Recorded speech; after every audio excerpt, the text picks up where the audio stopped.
Today, I will guide you to connect a battery. 12V 60Ah capacity LiFePO4 battery cell. This is a 15A 3.2 volt to be cell to see continuous discharge current. So, I use for South for P system with total 16 battery cells. It's very big, you see. 18,650 battery will be much smaller. The advantage of the first 3.2 volts battery is that it's safe. The second is when we connect a 12V battery.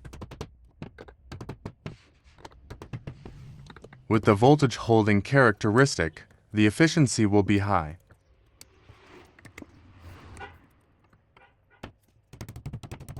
It's easy to connect because you have to use fewer batteries.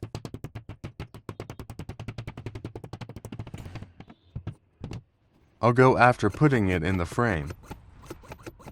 Connected by point welding machine using specialized machine. I will use nickel-plated zinc to connect the batteries together.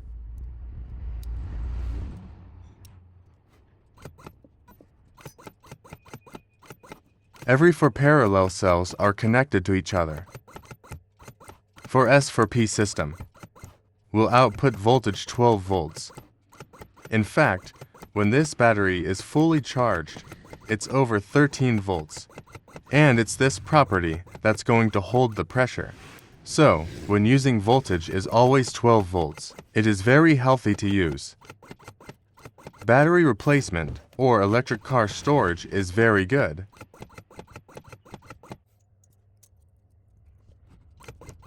Separate part, cathode and anode. I weld 2 layers of zinc to make sure the best current conduction.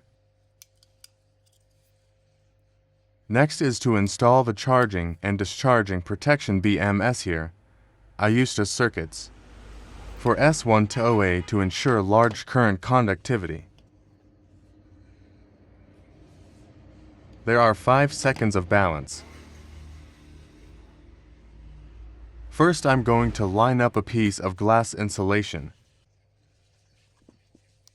And then we're going through the balance wires. Because of the 2 circuits, it's going to fit 2 wires parallel to each other.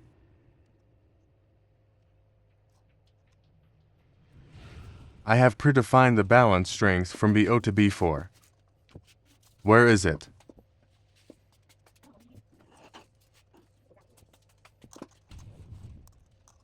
Even the size of the battery is arranged according to the box I chose.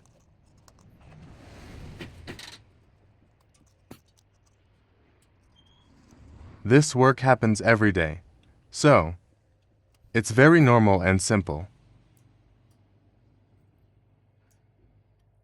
This is me going to weld the balance wires.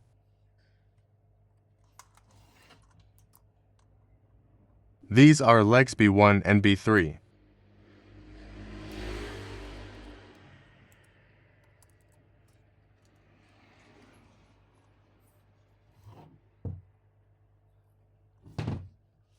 Next on this side I will solder leg BO.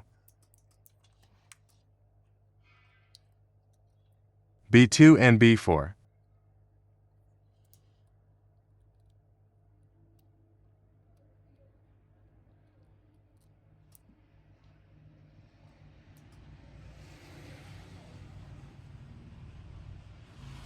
These welds requires the use of large capacity welding torch and light flammable tin.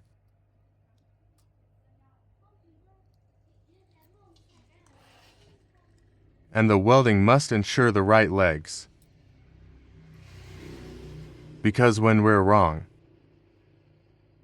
installing a BMS circuit on it won't give out voltage, will not charge and discharge.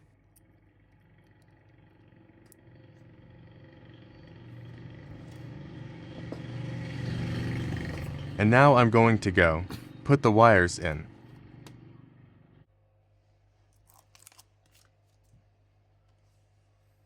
Add a layer of 2-sided adhesive tape to fix BMS.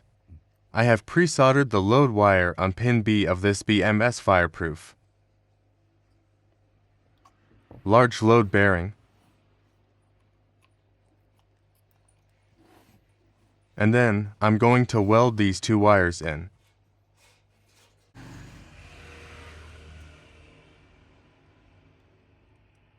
Welding in two different positions to ensure a uniform electrical conductivity between the battery cells.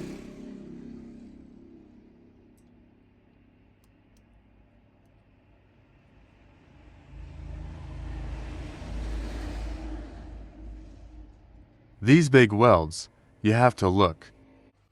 Need to use large capacity welding torch. And then I'll plug it in. Rebalance wire for to BMS.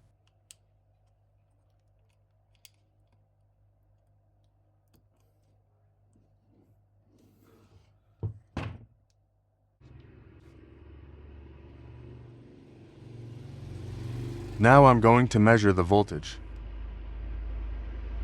Is it ready? The first is the red needle, which goes into the anode. Black needle, it's going into the cathode of the battery block, leg BA or called BO. Next, measure the voltage of the positive pole and P pin of the BMS, between two circuits of the same voltage and the same as pin B.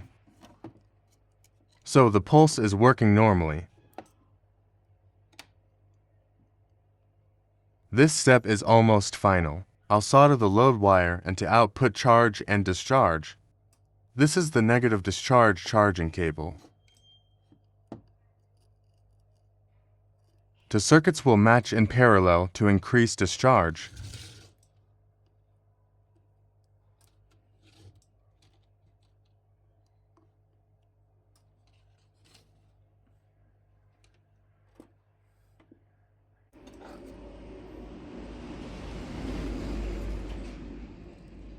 Next, we'll weld the positive wire of charging and discharging. Then this positive wire won't go through BMS. It's going to go directly to the anode of the battery. The cathode has to go through BMS. BMS, it acts as a cathode doping switch. So, we've completed a battery block. Now I'm going to put some foam in the case.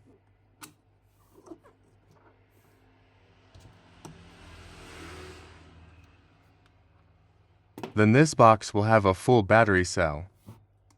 I'll put glue in here, but that's all I'm going to do. There's a battery alarm with a bar alarm. Weighs about 6 kilograms.